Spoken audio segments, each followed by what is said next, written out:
Hello everyone, कैसे हो आप सब। आई होप सब अपने घर में बहुत अच्छे होंगे। हो गई है नए दिन की शुरुआत। Good morning to everyone. मैंने सोचा पहले मैं आपसे गुड मॉर्निंग करती हूँ, उसके बाद करती हूँ बाकी का काम। अभी बस हस्बैंड गए हैं, उनका लंच पैक किया था उनके लिए, तो मैंने पनीर की भुजिया बना दी थी। तो बच्चों की तो छुट्टियाँ चल रही हैं, तो अब वो उठेंगे तो जो वो कहेंगे वही बनेगा। अभी वो गए हैं तो मैंने सोचा मैं अपना एक एनर्जी ड्रिंक ले लूँ, वो है चाय। उसके बिना काम नहीं चलता। फिर मशीन भी लगाई है, तो कपड़े तो आज सूख ही जाएंगे, धूप बहुत तीखी है। बाकी चाय पीने के बाद करती हूँ डस्टिंग वगैरह, उसके बाद जो बच्चे कहेंगे वो बनाती हूँ। किचन का काम तो बिल्कुल भी ख़त्म ही नहीं होता, थोड़ा सा करके और फिर थोड़ी देर में कुछ ना कुछ हो जाता है। तो चलिए चलते हैं, पहले चाय पीती हूँ, उसके बाद मैं आप लोगों से मिलती हूँ। उसके बाद मैं आई किचन में, मैंने रखी अपने लिए चाय। मैं थोड़ी स्ट्रॉन्ग चाय लेती हूँ और बहुत ही कम दूध डालती हूँ। उसमें ज़्यादा दूध वाली चाय ना मुझे अच्छी नहीं लगती, इसलिए उसमें मैंने डाला बिल्कुल थोड़ा सा दूध और डाला अपना फेवरेट कप में। अब मैंने इसको बैठ के एंजॉय किया। ये लिए मेरे लिए टाइम जो होता है ना, बहुत ही अच्छा टाइम होता है। मैं अपना चाय को बहुत ही रिलैक्स होकर एंजॉय करती हूँ। और यहाँ पे मैंने जो कपड़े धोए थे वो मैंने सूखने के लिए डाल दिए थे। छोटे वाले कपड़े मैं यहाँ अंदर अपना स्टैंड पे डाल देती हूँ, और बाकी के बड़े बड़े कपड़े, जीन्स, टी शर्ट्स वगैरह, यूनिफॉर्म जो भी होती है बच्चों की, वो मैं बाहर डाल देती हूँ। और देखो धूप कितनी तीखी है, इसलिए मैं आपको गई थी, कपड़े तो आज बहुत ही जल्दी सूख जाएंगे। और रानी यहाँ पे बर्तन धो के चली गई थी, बस अब मैं इसे थोड़ी देर में सेट कर।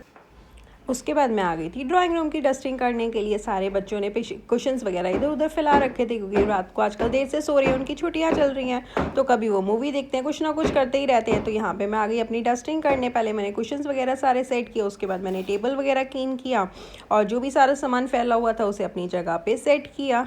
इस डेली जितनी मर्जी डस्टिंग कर लो फिर भी घर गंदा हो ही जाता है, और बच्चे हों तो सारा दिन यही सब होता रहता है। मेरा बेटा तो वैसे ही बहुत नॉटी है, वो कहीं भी कोई भी सामान रख देता है। तो उसके डस्टिंग करने के बाद मैं गई अपने रूम में। ड्राइंग रूम की डस्टिंग करने के बाद मैंने कहा अब रूम की डस्टिंग कर लेते हैं।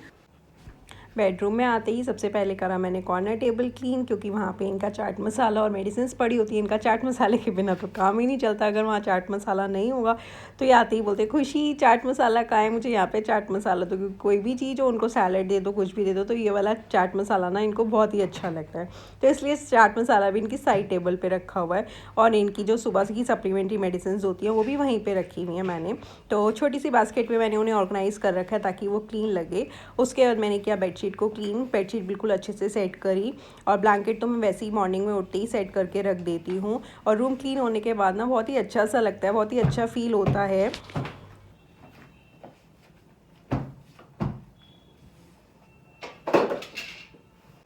बेडरूम की डस्टिंग करने के बाद मैं गई दोबारा से किचन में, और वहाँ जाते ही मैंने आप सबको पहले हाई किया। और उसके बाद जो बर्तन धुले हुए थे मैंने कहा उन्हें मैं सेट कर देती हूँ, क्योंकि गीले बर्तन होते हैं तो पहले मैं उन्हें स्लैब पे रख देती हूँ ताकि वो अच्छे से ड्राई हो जाएं, और उसके बाद मैं उन्हें टॉवल से क्लीन करके उन्हें कैबिनेट में ऑर्गेनाइज़ कर देती हूँ। तो इसलिए मैं सबसे पहले अपने बर्तन को ऑर्गेनाइज़ करने लगी ताकि वो अच्छे से सूख जाएँ। बर्तन सेट करने के बाद मैं आ गई थी खिचड़ी बनाने। मैंने निकाली मूंग धुली दाल।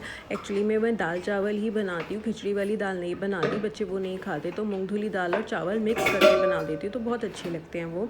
तो मैंने निकाली दाल और चावल। उसके बाद मैंने उन्हें वॉश किया अच्छे से। वॉश करने के बाद मैंने उसमें डाला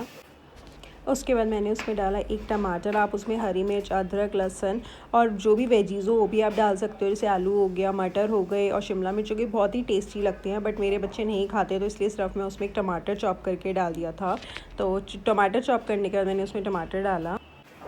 उसके बाद उसमें मैंने डाला एक टमाटर जिसे मैंने बारीक बारीक चॉप कर लिया था।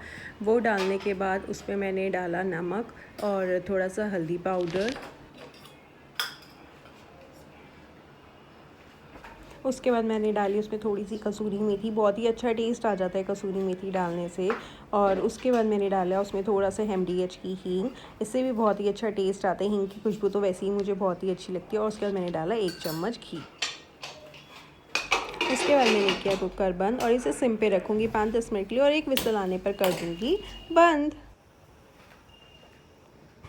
उसके बाद मैंने सोचा जब तक खिचड़ी बन रही है तब तक मैं कपड़े उतार के उन्हें जो फ़ोल्ड करने वाले हैं फ़ोल्ड कर लेती हूँ। मैं इतने सारे कपड़े ले आई थी, जो जो सूखे थे वो ले आई थी, बाकी तो भी भारी थे। जो प्रेस के थे वो मैं अलग करती जा रही थी, और जो फ़ोल्ड करने वाले थे वो फ़ोल्ड करती जा रही थी, ताकि लंच करने के बाद मैं इन कपड़ों को प्रेस भी कर लूँगी। यहाँ पर मैं बच्चों के कपड़े फ़ोल्ड करने लग गई और उन्हें यहाँ पर रखती जा रही थी। जो जिसके कपड़े थे वहाँ पर फ़ोल्ड करके लगाती जा रही थी। और ये मेरा बेटा गेम खेल रहा था तो उसका शोर इतना ज़्यादा आ रहा था कि मैं उसे बोल चुकी थी बेटा थोड़ा धीरे बोलो, लेकिन वो जब फ्रेंड्स के साथ गेम खेलने लगता है ना तो उसे पता ही नहीं चलता, वो इतना ज़ोर ज़ोर से चिल्लाने लगता है। यहाँ पे सारे ही कपड़े मोस्टली प्रेस के थे तो मैं ये अलग करती गई थी। फ़ोल्ड करने वाले तो थोड़े ही थे क्योंकि टी शर्ट्स वगैरह सब अब तो प्रेस के कपड़े हो गए हैं। बाकी मैं यहाँ पे कपड़े अपने फ़ोल्ड करती जा रही थी। ये थी मेरी होजरी की पैंट जो मुझे बहुत ही कंफर्टेबल लगती है गर्मियों में, तो ये मेरी बहुत ही फेवरेट है। मैं डेली बस जब वॉश करती हूँ, मेरे पास 2-3 हैं, मैं इसी में ही आप लोगों को दिखूँगी। और यहाँ पे ये मेरे हस्बैंड के जिम के कपड़े थे तो ये तो मैं बिना प्रेस किए ऐसे ही इन टी शर्ट्स को फ़ोल्ड करके रख देती हूँ। बाकी जो ऑफिस वेयर की होती हैं टी शर्ट्स वो ज़रूर प्रेस होती हैं क्योंकि ये तो बिना प्रेस के चल जाती हैं, इनको प्रेस करने की बिल्कुल भी नीड ही नहीं होती, तो इसलिए मैंने इन्हें ऐसे ही फ़ोल्ड करके रख दिया। उसके बाद मैं और भी कपड़े ले आई बाहर से, कपड़े तो ख़त्म ही नहीं हो रहे थे। अभी थोड़े से फ़ोल्ड करे थे, प्रेस के अलग करे थे, और भी कपड़े उतार के ले आई थी जो सूख गए थे। अभी छोटे छोटे कपड़े और भी हैं जो बाहर पड़े हुए हैं। मैंने कहा पहले मैं इन्हें फ़ोल्ड कर देती हूँ, फिर मैं उन्हें भी उतार के बाहर से ले आऊँगी। तो यहाँ पर अगेन मैं इनकी जीन्स वगैरह जो भी थी उन्हें फ़ोल्ड करती जा रही थी। फिर मैं आई किचन में तो मेरी खिचड़ी भी हो गई थी बिल्कुल ही रेडी, मेरी नहीं मतलब दाल चावल जो भी चढ़ाए थे वो बिल्कुल रेडी हो गए थे। उसमें मेरे को नमक थोड़ा सा कम लगा तो मैंने नमक डाला और लिया जीरा तड़के के लिए। उसमें थोड़ा सा सरसों का तेल डाल के उसमें डाला मैंने जीरा और डाला लाल मिर्च और तड़का दिया। उसके बाद हो गई थी हमारी खिचड़ी रेडी है, देन हमने उसे किया एंजॉय। खिचड़ी खाने के बाद अब मैं बैठी हूँ, मैंने सोचा थोड़ा सा रेस्ट कर लूँ। दिन के 2:30 बज रहे हैं, इस टाइम तक मेरा रूटीन होता है और लंच करने के बाद अब मेरे पास ये 2-2.5 घंटे होते हैं जो मैं रिलैक्स करती हूँ। फिर शाम को अगेन मैं चाय लूँगी। और यही अब आप लोग मुझे कमेंट्स करके बताना कि आपका भी रूटीन ऐसे ही रहता है या आपका कुछ डिफरेंट है, आप मुझे कमेंट्स में ज़रूर बताना। और ये भी बताना कि आपको आज की वीडियो कैसी लगी, अगर अच्छी लगी तो प्लीज़ लाइक करें, शेयर करें और सब्सक्राइब करना बिल्कुल भी नहीं भूलना। Thank you for watching, bye bye, take care.